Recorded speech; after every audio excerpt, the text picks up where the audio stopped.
Um, all right, and thank you all for being here. The first item on the agenda is discussion and action on the minutes from the March 19th meeting. So, Make a motion to approve. I'll second that. all right, any further discussion on the minutes? Hearing none, I will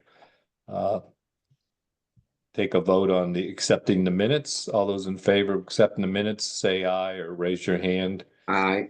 Aye. Okay. So the minutes are approved. Thank you.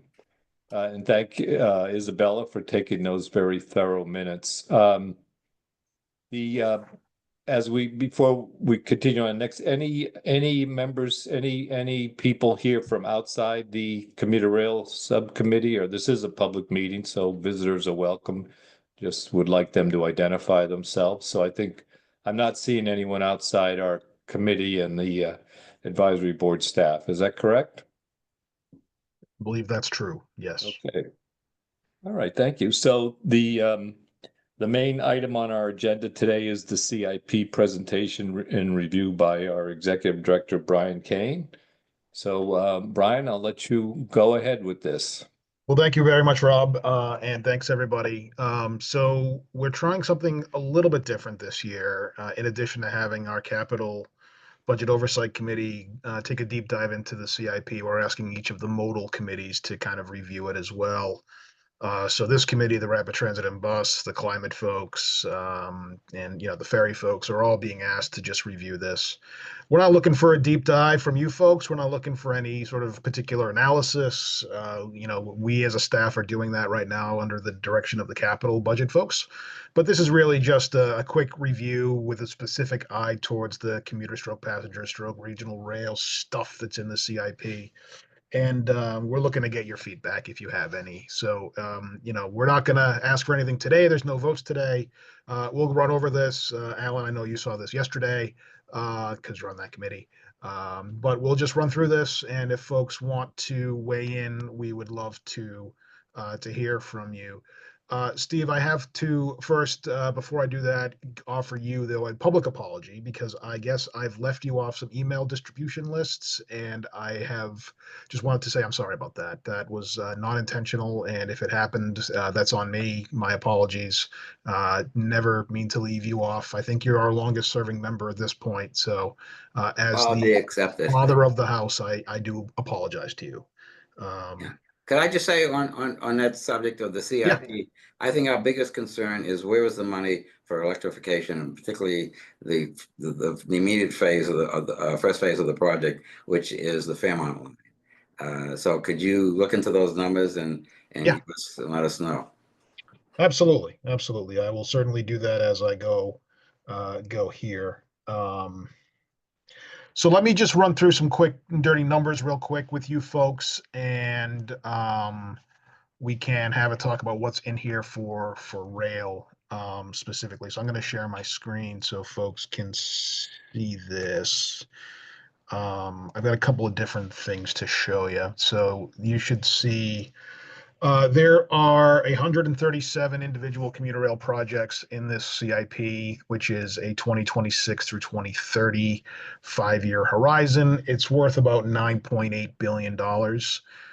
Basically, the last CIP was also about 9.8 billion, 9.7 billion.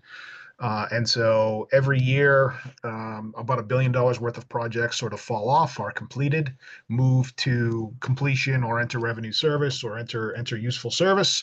And then about $1 billion more in projects are added to the CIP sort of over the next 5-year horizon. Just because a project is added to the CIP does not mean that it is completely funded. There are projects that take more than 5 years, and those projects are funded sort of for 5 years worth of funding while in the 5 years of the CIP.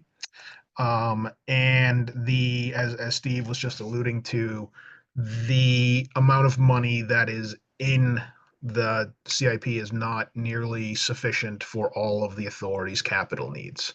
So there is a prioritization that has to be gone through. And so we as an advisory board are not really in a position to sort of say, technically speaking, which projects are and are not worth funding. Or let me put it this way: I don't think we have the engineering background to say this project is better than that particular project. But I do think at a policy level, we have a lot to say about how the T prioritizes where they choose to spend their money. And about $13 billion worth of projects were submitted for the $1 billion available of funding. This was an internally supported process, and they ended up going with about $1 billion worth of projects. I would describe this CIP as very much a nuts and bolts CIP. There is not, Steve, to your point, there is definitely not the vision thing. This is definitely not a CIP that is transformational. It's not meant to be transformational. It's not meant to be anything other than sort of continuing what they're doing on the subway with the track improvement program of rebuilding the existing infrastructure to make it as efficient as possible. As you can see from the pie chart in front of you, this is sort of the breakdown of spending by mode. For the last, I want to say 8, 9 years, commuter rail has really led each of the past CIPs in terms of the largest share of spending. It's usually around a third of the total CIP, which is a lot of money when you consider that it's about 10% of ridership. This year, for the first time in a long time, rapid transit has moved up to sort of surpass commuter rail. And a lot of that has to do with the fact that there is really a lot of money for buying new red and orange line cars. With that said, there is also a lot of money in here to buy commuter rail vehicles, and I'll talk about that when we get into those specifics. And if folks have questions, I should have mentioned, and Rob, I assume this is okay with you, just shout them out. We don't have to be formal here. You can either use the raise hand function or just ask, and I'm happy to just have this be a conversation. Sound good. Okay. Let me talk a little bit first about money. So and again, this is the actual report. It's being written in progress. The single largest source of funding for this CIP is the T borrowing against future operating budgets. So the T plans to borrow about $600 million a year, every year forever. And that $600 million supports the spending on an annual basis that the T uses to support its share of the capital program. So that is what this red bar on this graph is. As you can see, it is far and away the largest single source of funding in the CIP. This right here is the new money from the state, this little box right here, from the fair share, the Commonwealth Transportation Fund, and this is the money from the fair share amendment. So while it is greatly appreciated, it's about $800 million. It's a lot of money, and God knows I wish I had $800 million or even $8 million. It is really paling in comparison to what the T itself is putting on the table. And again, every time it does this, just remember it's got to get paid back with interest over the next 30 years. So we're borrowing against future revenues to pay for stuff we need today. With that said, this is the overall breakdown of where the money comes from. The biggest share, as I mentioned, is MBTA funding itself, where it borrows against its future revenue, and also has some formula grants from the federal government, but those are really over here in federal. So this is about 41% is federal money. These are grants and loans from the federal government through the Federal Transit Administration and the Federal Railroad Administration that are basically provided on a formula basis based on population, based on track mileage, and based on a host of other things. Obviously, that is all sort of I don't want to say up in the air, but there are questions around the future of federal funding, and no one has the answer, and anyone who claims they do is really just speculating. So we don't know. The authority is moving forward based on what has always happened for the last 25 to 30 years, and I really think that's all that they can do at this time. So if that money ends up not being forthcoming, or if things change, that certainly will be a wrench in the system, but we'll have to figure that out. And then just to mention, state spending here is about 14%, which is an increase, and we're very grateful for that increase.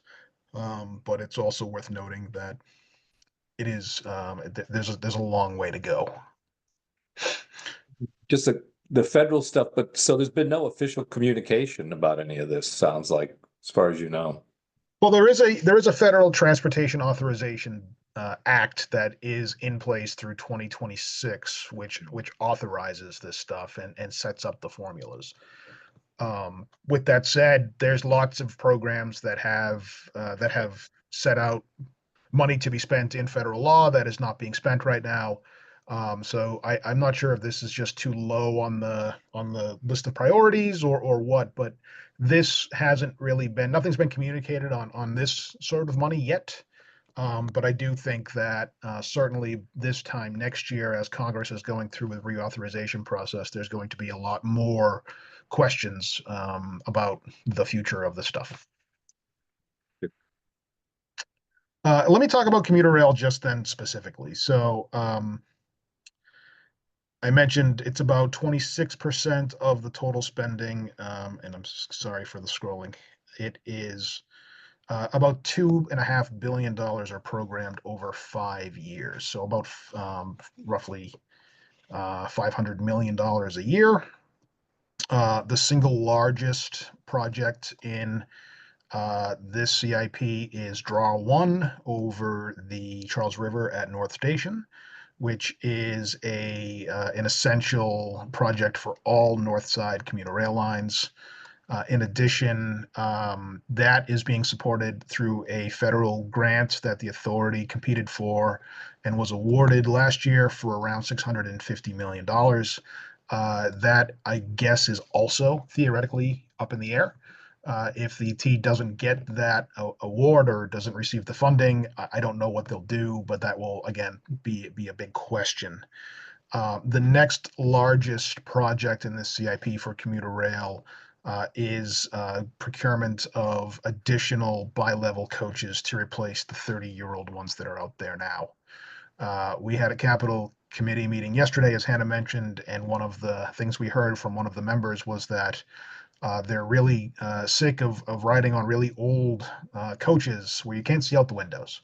And she's absolutely right. That is the situation, and a lot of that has to do with the age and the use of these vehicles. So while it's great that we are replacing bi-level coaches that are 30 years old, there is also that question out there as to what the long-term plan is towards electrification and towards, does it make sense? Are we going to be using these things for the next 30 years, or what's the plan?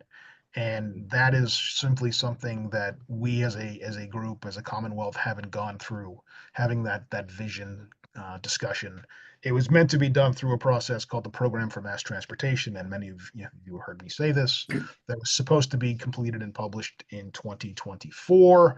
It wasn't. It's over a year late, and the best that the Department of Transportation, which has usurped doing this from the T, the best they can tell us is that it might be done in December of this year, more likely in 2026, where it'll be 2 years late. So it's just really frustrating for folks that want to sort of have a discussion about the future of our transportation network, both in terms of public and private transportation, what it's going to look like, because there's nowhere to have that discussion because the state and the Department of Transportation are just choosing not to have the discussion. So Brian, yeah, I've been asking this question for years now. Yeah. Why are you buying new coaches at the same time you're supposed to be replacing them with the new electric train sets? And the answer I've always gotten was, it's still a little bit of time before that will happen. In the meantime, you'll have these new things, and don't worry, we can always get rid of them by selling them to someone else. I don't know. That's a great explanation, but That's what they keep saying.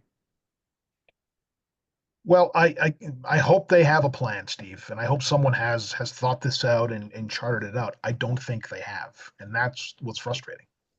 Wouldn't the answer be that wouldn't the answer be that the coaches are the same, irrespective of they're pulled by an electric locomotive or a diesel locomotive? To an extent, yes, Chris, but there's also also been discussion about using shorter consists of like Budliners that are powered with 2 or 3 cars only. Yeah, but they don't even exist yet. They don't So, exist yet. No, they don't. and frankly, in my own opinion, the notion of electrifying the complete commuter rail system is a pipe dream. I don't, I mean, with what is going on and ridership and the capital debt and all that.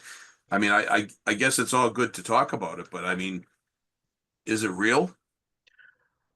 Well, I don't know if it's real or not. I don't know if it makes sense or not, but if they are planning to do it, it will affect it doesn't make sense to buy these things now if they're planning to do something else in the future, right? So I hear what you're saying and I don't agree or disagree, but I'm hoping there is a plan in place where someone has mapped this out and figured it out. And if the answer is no, we're not going to do it, you got to tell us that. Yeah, I mean, I think, my own opinion is I would have no objection if they wanted to pull the trains to Boston to Providence. I'm sorry, Boston to TF Green or that other station down there with electric locomotives. I mean, I think pecking away at it would be great. It uses the same rolling stock. Electric locomotives are definitely available. The same type of stuff that Amtrak uses. Absolutely. We're going to get an electrification update in the next few months, aren't we? I think Yes. we're due to have I forget his name in here probably by November, I think. So Alistair Sawyers. Yep. Alistair, yeah.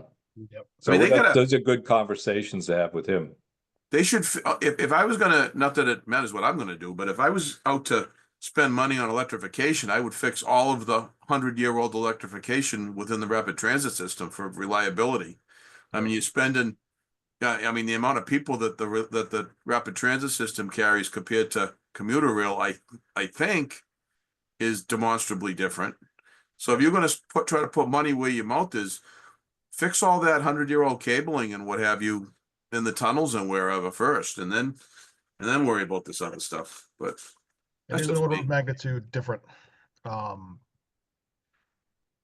So just in terms of that, and Steve, to your question earlier about sort of where's the money going, this breakdown here sort of spells out where the money is going, what the priorities are in this CIP. So most of the money is going to structures. A lot of that is bridges and is the Draw One bridge. I'll try to make this bigger. Oh boy. But is the drawbridge, since it's mostly federal money paying for it, is that just boosting these numbers, but it's not, the net cost is just a small amount, right? Well, I mean, it's all counted similarly. It's so all the money goes in and all the money comes out. It's not like they parse it separately. So I think I understand what you're saying, and you're not wrong. We haven't done the math to figure out how much the T is paying for. There will be at least a 20% match that the T is paying for, if not more. But I don't know right now. Brian, excuse me, just the last question about the 80 new cars. How much of that is of the total current rolling stock cars in the system? Is that? Oh, I don't know. What is the current size of the So locomotive? it's just a percentage of the current total, right? So it's kind of Yeah. like your regular kind of replacement of some older cars. It's not like a wholesale change. No. This is the total No. replacement. So 80 will come in and 80 will go out. Yeah. But there's probably a couple hundred. I have no idea. 200 or 300, I would guess. I don't know. But okay. I don't know, and I should know, but I don't. So Okay. according to the Wikipedia, there's 300 bi-level coaches currently in Okay. the fleet. That sounds, yeah. Okay. So, All right. Sorry to interrupt. Go ahead. no. But there's still some single level cars too, in addition to the bi-level. I There love are. I that. think the I wish plan is they to just, eventually get rid of those. I That's like those true. single coaches. I But just wish they'd clean the windows. they don't have they don't have enough low coaches to run the schedule right now with all biologists. Yeah. So so let's talk about specific projects, so you folks can get a sense of what's in this CIP. So I mentioned these are sorted by sort of total cost. So the biggest one I mentioned is North Station Draw. That's 651 million. Let me pull out a little bit here. Sorry, 679 million in this CIP out of a total cost of 1.2 billion. The next is that 80 bi-level coach procurement. We're doing midlife overhauls of diesel locomotives. Steve, to your point, what is the plan, if there is a plan? And we're going to spend $150 million on overhauling diesel locomotives for use for at least the next, I would argue, 7, 8 years.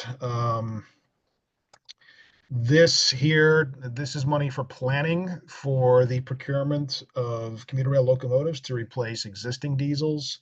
I believe those are also planned to be diesels. Not sure, but that's my guess. And then I think this was your question, Steve.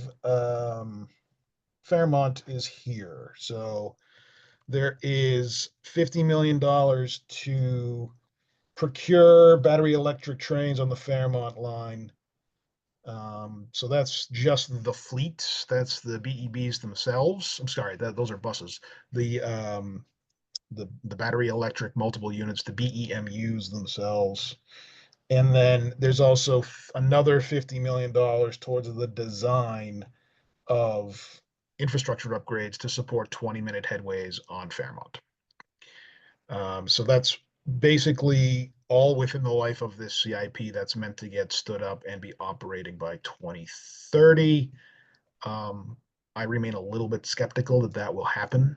I hope it happens, but I just am a little skeptical. I But don't. those numbers there they aren't even enough to completely electrify the Fairmont line, correct? Well, that's what this is money for planning and design to do the electrification, to figure out where the catenary goes, and to figure out sort of how it will operate. Yeah, So, so it doesn't buy a single train. well, so there's 50 million here to buy trains. That's what this 50 Yeah. is.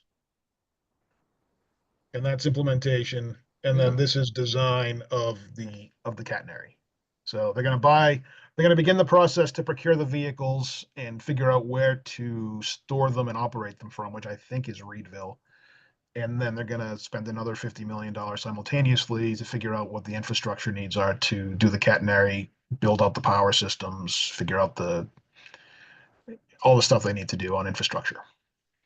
So, but again, I hope it works, but I just remain a little skeptical. So, call me a skeptic, but I've been doing this for far too long to think that it'll happen necessarily on time and on budget.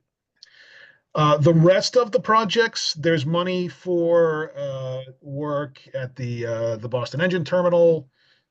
There's money for sort of basic funding for things to do the Back Bay air ventilation system that's been on the CIP for about 20 years. There's all kinds of stuff here to do certain stations. They're going to continue to do the accessibility improvements like we've seen in Wellesley, and like I think we're now seeing in, I want to say, Winchester. So there's lots of stuff on here. Wydett Circle is on here, or at least design. So there's a lot of little projects that are meant to continue to upgrade the infrastructure of the commuter rail network and bring it into a state of good repair. Any electrification stuff is taking place on the Fairmont line through that project. But there are also lots of continued overhauls and procurement of diesel locomotives and coaches that are not self-propelled throughout, sort of marbled throughout this CIP. So, like I said, there's 137 total projects. It's about $2.5 billion. And I guess, the question for the committee is, what's missing, is the prioritization correct? What's not there? What should be there? What would you like to see? What would you like to see different? And I understand that this is a lot to ask of everybody, and we're not all sort of at that level, and that's okay. We don't have to necessarily have anything fully thought out, but if there are particular projects to your community or to your regions that you think should be here that are missing, now's you can let me know, let Hannah know. If there are other things you'd like to see, like additional triple tracking or long controlled sidings in places, we can do that.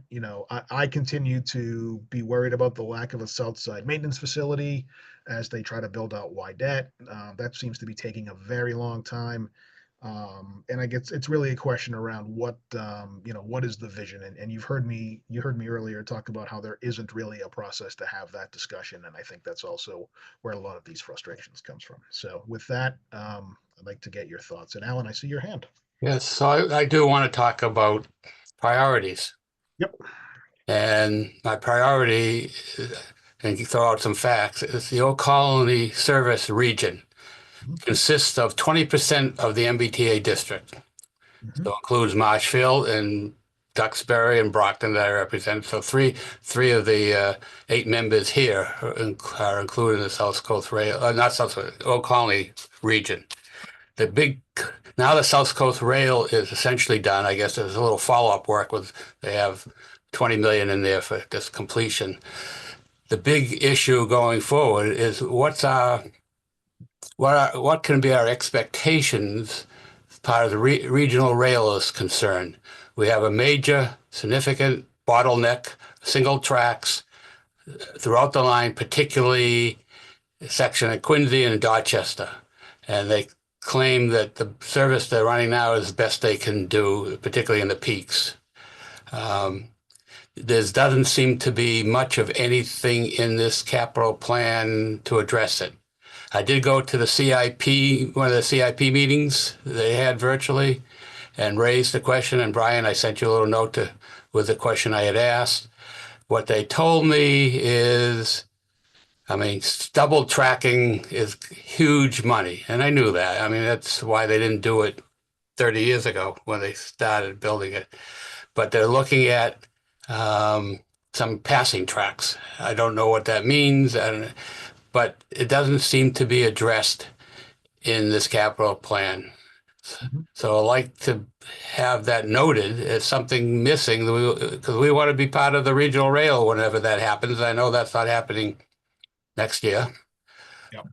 And I'll forget about even electrification. We'll take the diesel locomotives for as long as they need to. Yep. So and there's 20% of the communities. So I did receive a letter as well from State Rep Joe Machino about this project. I know it's very important to people down in Hingham and Hull. There is $5 million in pre-design work in the CIP to begin the pre-design work. I don't actually know what pre-design means. Of the 2 double track the station, the Old Colony line between JFK and Braintree. It's a huge project, and just so you're aware, the advisory board has been supporting the authority to move forward on fixing this particular bottleneck for a long time. We will continue to do that. I advocate for it whenever it comes up as a strategically important program or project or mega project that needs to happen, not just because of the fact that it supports 20% of our population. It's 5 commuter rail lines. And it is a real choke point where one failure can catastrophically cascade and just end rail service on 5 lines. And it's too big. With 5 lines, 3 Old Colony lines. And then there's a branch River in New Bedford, the branch. But okay, I guess it depends how you count them, but okay. Yeah. But it's a lot. And we, and we will continue to advocate for it. There is $5 million. It's going to cost a lot more than $5 million, though. Yeah, as I sent you the letter that the Old Colony Planning Council sent in to the general manager in response to this, so you have that. You do? As well as my question that I asked at the CIP public meeting. So I would appreciate some mention in our document that we need to understand where we stand and when can we get to it, sooner the better. So I appreciate your help there. You got it. Brian, just to talk about the process a little bit, what's your schedule? What's the schedule for us making input into this, into the plan? When do you need to hear from us? And are there mechanisms? What are the mechanisms for us as a committee to review and make a collective recommendation, if there is any process? So the responsibility and the charge for doing this on behalf of the advisory board rests with the capital budget Okay. oversight committee. So we're kind of more they are informal. doing their work. Yeah, they met yesterday. They're not meeting next week for school vacation week, and then they're going to meet the week after, and then the week after. So I would say you have 3 weeks to formulate any response. If you want to formulate a sort of a formal response as a committee, we can certainly try to get you back organized. Additionally, Rob, on behalf of the committee, you could send something in and you can sort of collect the members' feedback. I mean, we want to be very respectful of the open meeting law. Also, I'm not sure we'll be really committing a federal crime if folks Well, I guess the let other you know thing, what they think. yeah, But I also, sure. want to be respectful of And it is process-wise, I think it's difficult for any single member to evaluate, Yeah. things like, say, for example, Alan's concern versus other ones. Although this one does sound to have a single track on a large system seems pretty obviously a problem. But yeah, I guess what's the feeling from members of the committee in terms of this, so just process-wise? Are people thinking that it'd be good to meet again to kind of evaluate, or is this more kind of an informal, make some informal remarks, such as what Alan's doing and, others? Any thoughts from committee members on this? So I'm going I'm fine with individual comments. Okay, yeah. Yeah, I think that seems to be the sense I'm getting from people in terms, I'm sure people's schedules make it difficult. So, all right. So Brian, go ahead, Steve. Yeah, so Comment. I just want to push for the electrification of the rail system. That's really important. Right now, you have these diesel engines that just affecting so many people's health.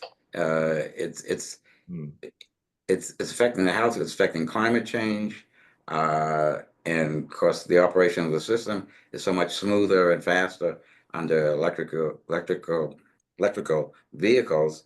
And if this committee isn't first and foremost pushing for that, I don't know who will be. I think we need to take that stand loud and clear that that's very important for just so many reasons. I think we have made that statement. I think the issue comes in when you look at specifics.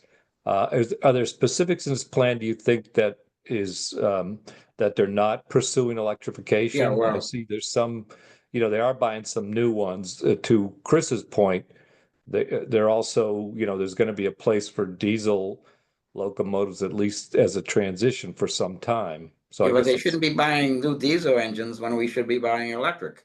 I And, think and we that's did. crazy. Yeah, and we made that statement, I think, as a committee last year, if I Yeah, I think we recall. have to keep making it over and over again. And if we don't speak up and if you don't keep asking for it, you're not going to get it. And we just have to keep asking for it over and over again and So keep making noise about it. You want to specifically say that we should say no new diesel locomotives. Is that indeed in the plan, Brian? There's lots of diesel procurement and overhauls in the plan. At the same time, I guess I would say that the T feels that they will not be able to operate the current system without overhauling or procuring new diesel locomotives for the next decade. So, and we got to shorten that time. Obviously, the trains are breaking down. Most of the delays in the system are when those diesel locomotives break down. So obviously, practically speaking, yes. But you should be buying only as many as you need just to get you through. it's much better to speed up the electrification process than it is to keep buying more diesels. Yeah, let me propose something. Maybe this is something that Chris Bogursky mentioned.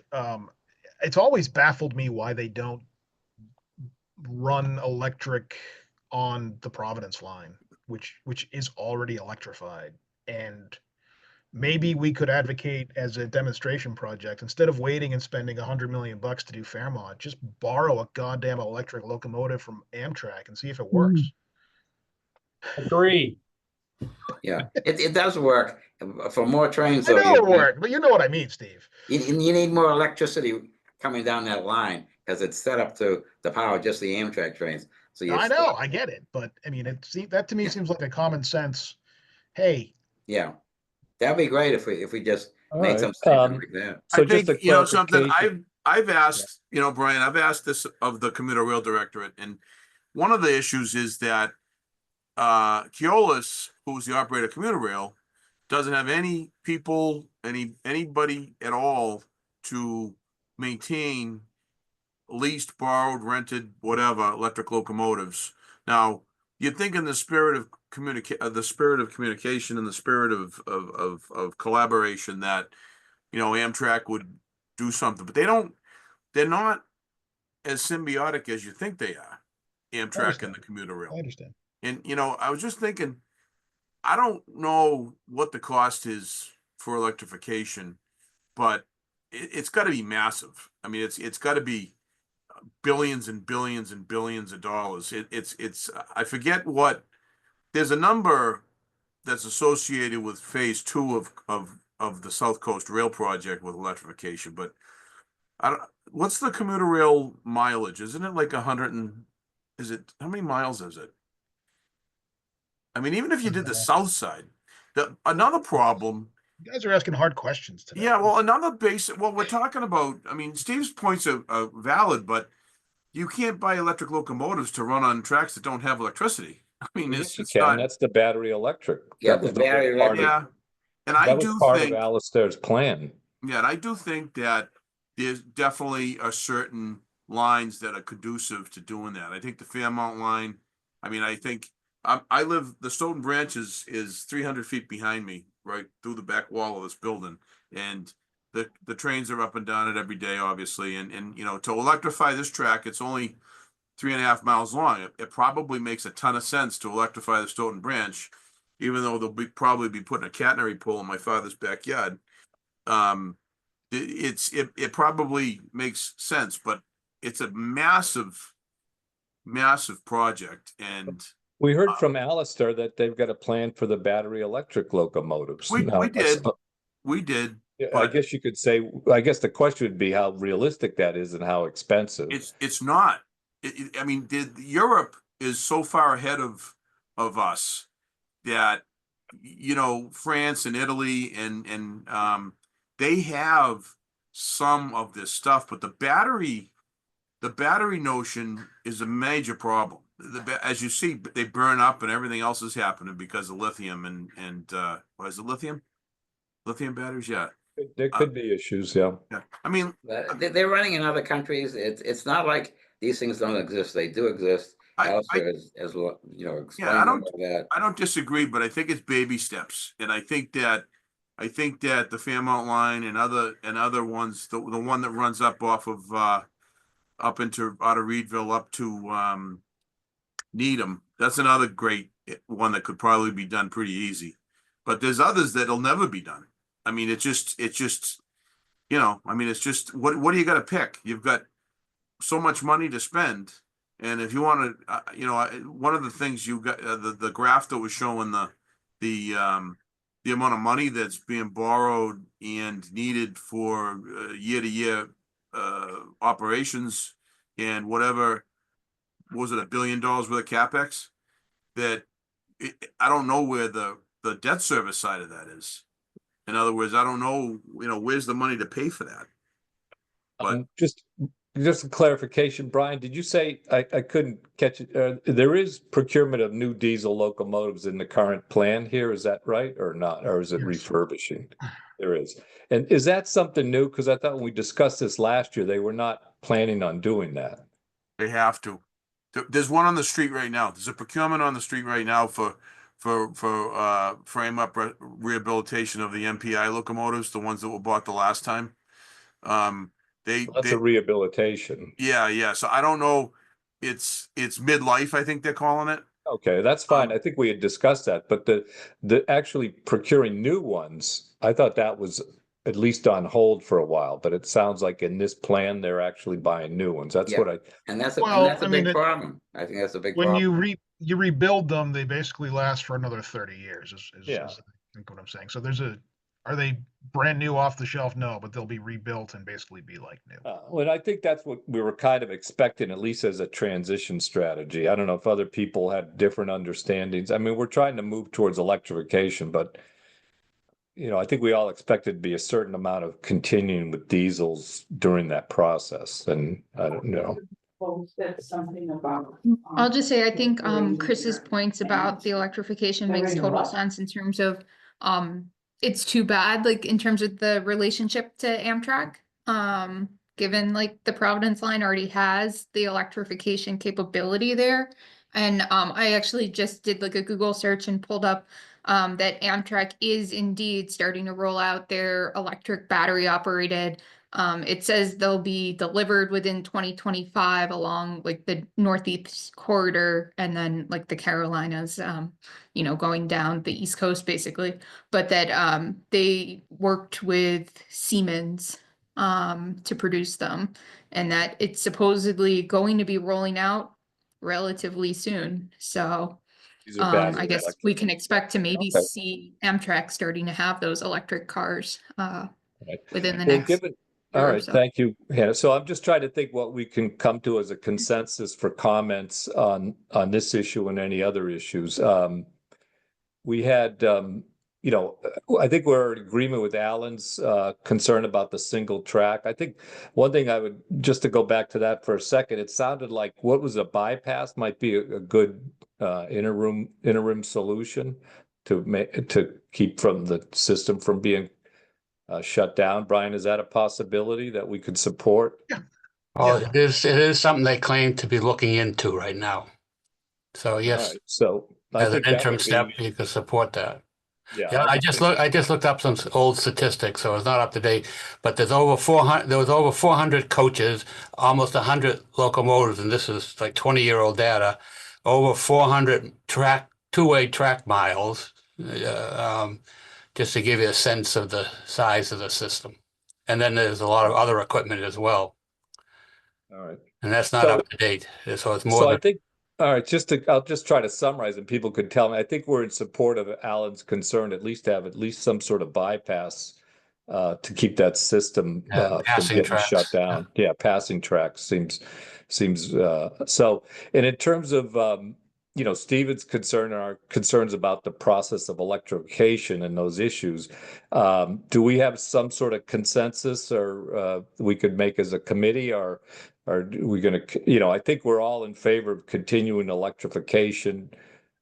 Just that we know it has to be realistic in terms of what can happen in terms of the budget. And I think, Brian, your suggestion seemed to be, to do at least this. Would this be a CIP item to put in some assured electrification, or your thoughts Well, on that? It's really asking for a clear understanding of what the program is and what the timeline is so that folks can understand it, and also what the costs are, because Electrification. And when's Alistair scheduled to come see us again? Do you in the remember, fall. Anna? It's in the fall. In the fall. I know, yeah. So the next time that MBTA staff is formally joining us, I think is in June, Brian. I mean, I guess So- we technically could always put out the request to Okay. them to see if someone might be available. Alistair always seems very eager to speak with us, so he's very enthusiastic about it. So I don't know, Well- Brian, if we can maybe connect and try to Yeah, get that would be nice. get them in sooner. Is that the sense of Um, the committee that I'd like to see electrification discussion sooner rather than later? Yeah, sooner the better. Is that And I sound think good to Alistair people? would be happy to speak to us because he's talking to people that know something about what he's talking about and He's support him. very, If they he's let very him talk to us, enthusiastic. it'll be interesting. Sure. We should give him a time limit, maybe. All right. So we'll think about that. And if we bring in Alistar, then presumably we would not get the usual update from the T, unless we go to like a 2-hour meeting or something. So, right? Is that pretty much? Up to you folks. We're here we can be here as long as you need us to be. Oh boy. Well, we could consider going longer. If we have Alistar plus Keolis and the commuter rail folks. I mean, I would say at least an hour and a half if that's the case. And I don't know, what are people's thoughts on that? I'm fine with that. Okay. No problem with longer meetings. All right. I'll be, So let's I'll be okay too.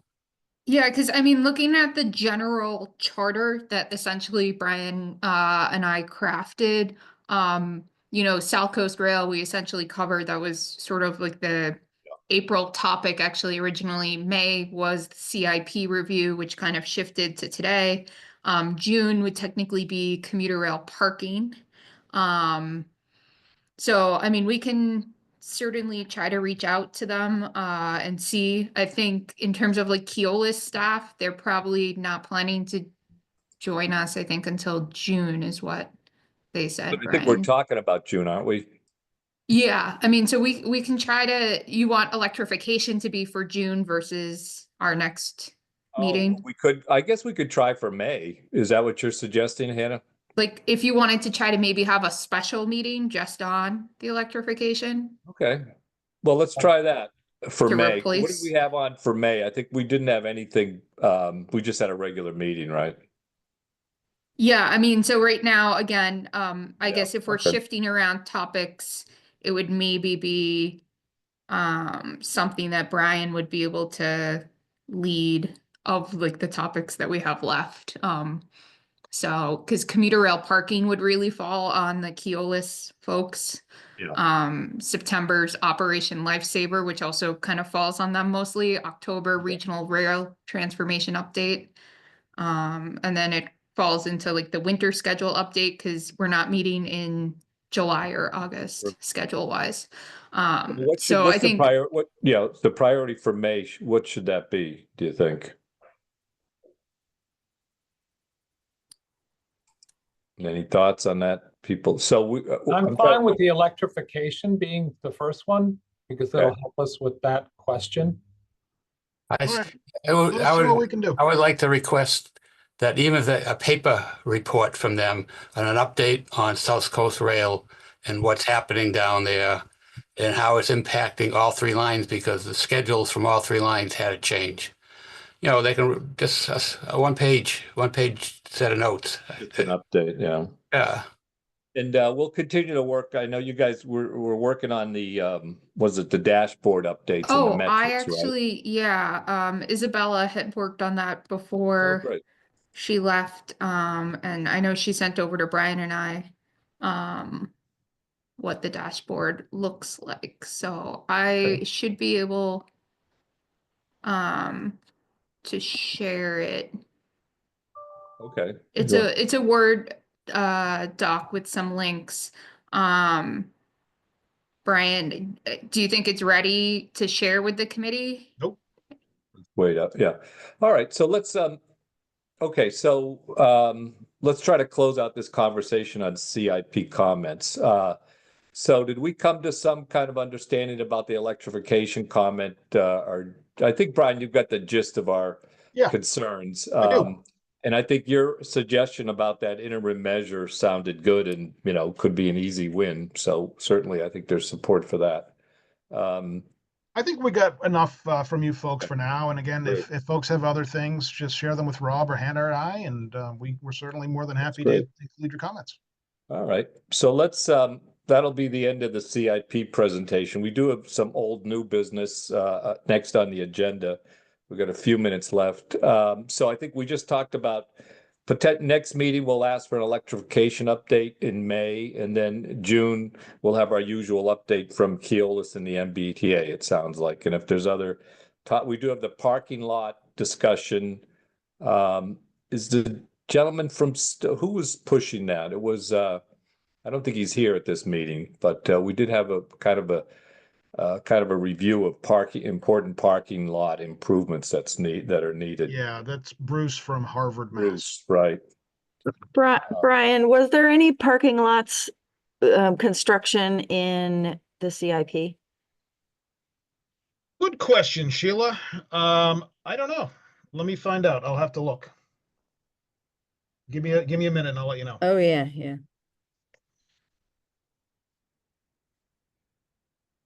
Um, so there is some upgrades or fixing to existing structured parking throughout the system, both on commuter rail and on rapid transit. Alewife is an example. Braintree is an example. Lynn Station is an example. The structure there needs to be rebuilt. Otherwise, there is no real expansion of surface parking lots that I can see. There is some money to upgrade certain equipment at certain parking facilities throughout the system, but I don't see an expansion of it anywhere in the CIP.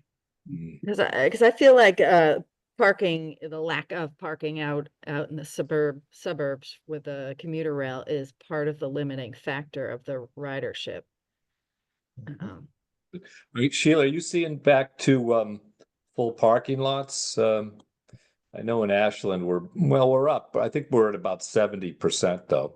So, but then we have large lots. So Yeah. what we hope to do with the discussion around parking was get the T folks in to talk about what their approach and strategy is so that they could hear from you folks that it is or isn't working.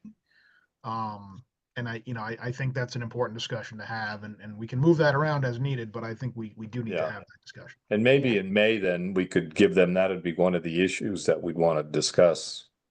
Yep. Okay. I've been in touch with the head of parking at the T. Great. He knows he knows your concerns, and I'd like to give him the chance to come and speak with you folks. Great, thank you. Anything else under old new business? Or other thoughts? Well, can we just briefly talk about Alston I-90? Sure. So I understand you folks want to hear about it. I've reached out to Louisa Piewanski, who is the project manager for the Department of Transportation. I will try to get her to come and speak when we can get it scheduled. Great. And again, I don't know anything. I don't really know anything about the project other than what I read in the newspaper. So yeah. And there was do you think there's an issue with the T needing more layover? That was, I understand that. So I want to thank, it was Alan, I think, that sent that article in. So part of the gist was housing versus T commuter rail facilities. And I guess part of the question was, how much are those facilities really needed or not needed? So that was, I think, what they're wrestling with. I don't know if folks had a chance to see that. I think Brian or Hannah's going to send it out. I'd suggest you take a look at it. It's especially important for the Western, the Framingham-Worcester line, I would think, would be a key. But I think it goes to Foxborough as well. So, okay, thanks. Anything else under old new business? We did discuss upcoming meetings and potential schedules. Anything else further from the committee, or thoughts or questions, issues? I just put the article in the chat. Great, thanks. That way you have it. Well, more to update on that. That'd be great. I have a number of reports. I had looked into it. I was doing some work for the medical area, and they wanted to understand how it could be helpful in traveling to the medical area, the Longwood medical area. So let me see what I have. It's probably a little dated at this point, but let me see what I have. What's that, Alan, about Longwood? Well, I did some consulting work for the Longwood medical area, looking at West Station, which is what's going to be on that site.